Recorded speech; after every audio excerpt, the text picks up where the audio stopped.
Oke teman-teman, nah senteran kita hampir subuh. Itu juga kebetulan teman lagi tidur. Nah, hampir genap 2 tahun ini kolam beroperasi. Tiap harinya 24 jam selalu ada penghuni dan air, terus gelombang-gelombang yang ada, dan otomatis di dalam ini lembab lah ininya seperti itu. Jadi kebetulan ini lagi servis, ada kebocoran, dan ternyata sudah 2 hari saya lakukan pengecekan atau pengetesan, itu ternyata kebocoran ada di chamber ini. Nah, seperti itu. Dan itu sekalian saya benahi sekalian karena memang mumpung lagi dibongkar seperti itu teman-teman. Nah, jadi ada kesempatan untuk review ulang lagi skala simple, mengisi waktu kosong tentunya seperti itu teman-teman. Nah, jadi ada salah satu teman kita kemarin bertanya, dia masang kaca, jadi masih bocor, nah seperti itu. Tadi saya review lagi soal pemasangan kaca, di video sebelumnya saya udah pernah bahas ala kadar ya tentunya teman-teman, skala rumahan yang mungkin teman-teman bisa lakukan sendiri atau butuh ide tentunya seperti itu. Nah, jadi pastikan ini permukaan ini memang benar-benar rata, presisi, memang benar-benar siku. Nah, jadi kaca ini bisa jadikan media untuk pengukur kedataran atau memang benar-benar datarnya seperti itu. Nah, kalau untuk lem ini biasa, lem-lem biasa saja, lem kaca biasa yang saya gunakan. Terus di dalamnya saya tambahi untuk penguat seperti kaca. Nah, jadi kaca ini saya corkan ke dalam ini sebagai penambah penguatnya seperti itu. Begini boleh, begini juga boleh. Gimana enaknya teman-teman aja. Nah, terus untuk pompa, nah ini sekalian bedah-bedah. Ini pompa. Sebelumnya saya pernah buat pompa modifan, pompa biasa harga 150.000 sama saya modif. Cuman untuk proses pengeluaran airnya itu cukup lumayan mantap, deras, dan berhasil lah untuk segi kita modifnya. Hanya untuk watt cukup lumayan besar, jadi saya di sini sengaja beli yang low watt karena memang nampak juga pemborosan. Saya menggunakan Sobo 9000. Nah, ini teman-teman, ini kolam berukuran 4 kali 6 kurang lebih seperti itu, 4 kali 5 setengah lah kurang lebih seperti itu, dan ketinggian air kurang lebih 80 cm. Nah, terus untuk proses sirkulasi seperti ini teman-teman. Nah, jadi ini karena memang lagi bocor chambernya, jadi udah saya cek satu-satu selama 2 hari ini. Jadi chamber yang bocor, jadi saya gunakan untuk chamber sementara dulu. Dan pompa juga saya gunakan pompa serep yang langsung saya tarik dari tengah ke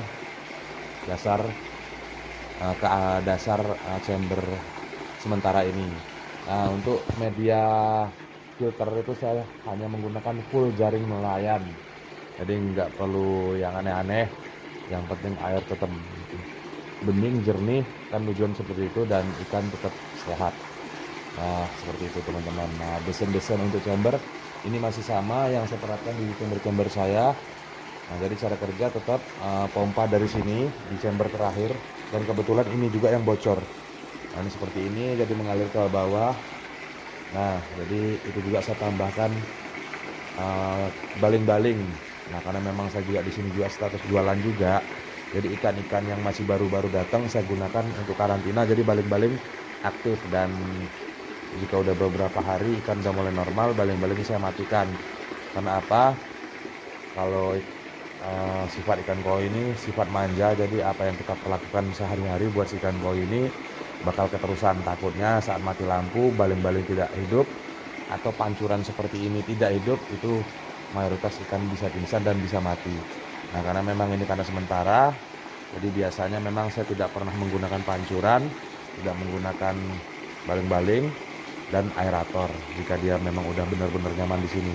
Jadi air yang dari chamber terakhir lah ini, tadinya tempat saya pancuran ya awalnya seperti itu, jadi ini mengalir ke bawah, saya alirkan ke dalam air seperti itu biasanya. Nah, terus terdorong air dari situ mengalir ke sini. Nah, di sini kita beri elbow. Nah, jadi elbow seperti ini teman-teman. Jadi gunanya nanti suatu saat jika kolam teman-teman bocor, jadi teman-teman nggak perlu nguras semua, jadi ikan-ikan yang ada juga tidak susah, jadi tidak stres lagi kita pindah seperti itu teman-teman. Jadi kita pasangkan elbow, jadi tetap lari ke chamber pertama. Nah itu dia lubangnya. Jadi di situ saya beri T, jadi 2 lubang menggunakan T, jadi langsung ke 1 lubang di situ.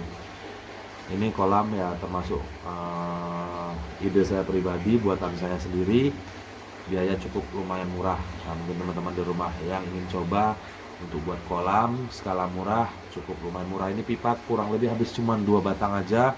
Terus posisi dasar kolam ini itu lebih tinggi, jadi chamber ini lebih rendah pada chamber pertama. Kenapa saya buat lebih rendah? Karena memang nantinya jaring nelayan tuh padat di sini. Terus ini kita beri tatakan dan otomatis kotoran-kotoran yang masuk itu pertama ke chamber, masuk ke chamber pertama. Nah, jadi itu digunakan untuk endapan kotoran.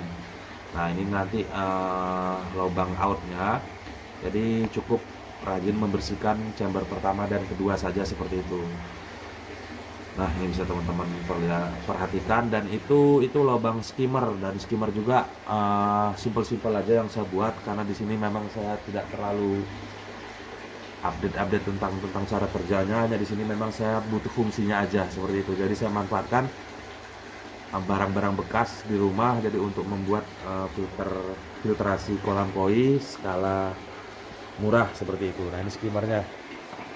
Nah ini karena kemarin untuk ngetes jadi saya kasih ini. Nah ini sama juga elbow yang udah saya potong-potong tuh, murah meriah simple. Nah terus dari sini air masuk naik ke atas, jadi ini full jaring nelayan, jadi air masuk ke sini. Nah ini karena memang saya pecah-pecahin kemarin untuk ngetes kebocoran. Nah air masuk ke dalam. Nah di situ dia. Jadi dia keluar lagi di situ, naik lagi ke sini, naik lagi ke atas airnya, full jaring nelayan lagi, masuk lagi ke sini, terus turun. Nah seperti itu. Nah ini yang mengalami kebocoran pada chamber ketiga. Nah posisi kedalaman. Nah jadi mungkin teman-teman penasaran, ini dan ini yang paling dalam yang mana? Nah jadi yang paling dalam ini yang saya lakukan, chamber pertama ini yang paling dalam, terus ini tidak terlalu dalam, yang chamber terakhir itu saya buat paling dalam, dan nanti posisi pompanya itu agak di atas, itu saya letakkan seperti itu. Dan semua saya beri jaring nelayan tanpa aksesoris apapun. Mungkin teman-teman ingin tambahkan boleh, asal terima konsekuensinya seperti itu. Jadi terima konsekuensinya seperti teman-teman ingin tambahin batu apung atau media filter lainnya, ya terima konsekuensinya, uang lebih banyak habis. Terus mungkin teman-teman ingin tambahkan lampu UV karena rekomendasi, mungkin boleh, dan konsekuensinya ya biaya bulanan lebih tinggi seperti itu. Jadi di sini saya terapkan ala kadar aja, seperti di sawah hanya cuman butuh pompa aja sekedar untuk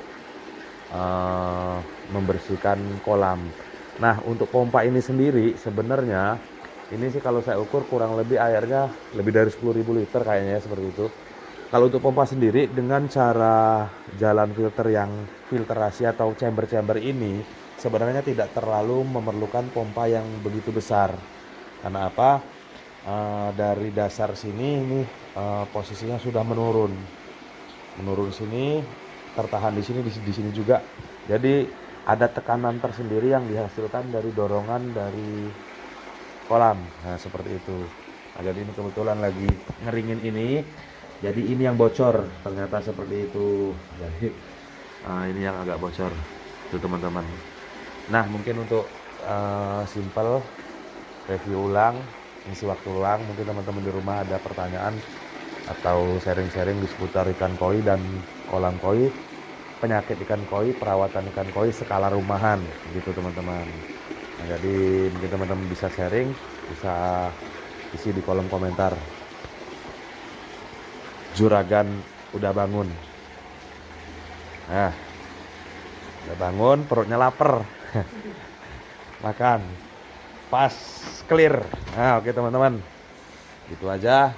Mungkin teman-teman di rumah ingin coba buat dan bisa sharing-sharing, bisa tanya langsung ke saya, kontak di WA atau kolom komentar. Ajang Silaturahmi dari saya pribadi, tidak ada maksud apa-apa dan maksud lainnya, jadi begitu. Oke teman-teman, salam satu hobi, salam Reza Ornamental Fish.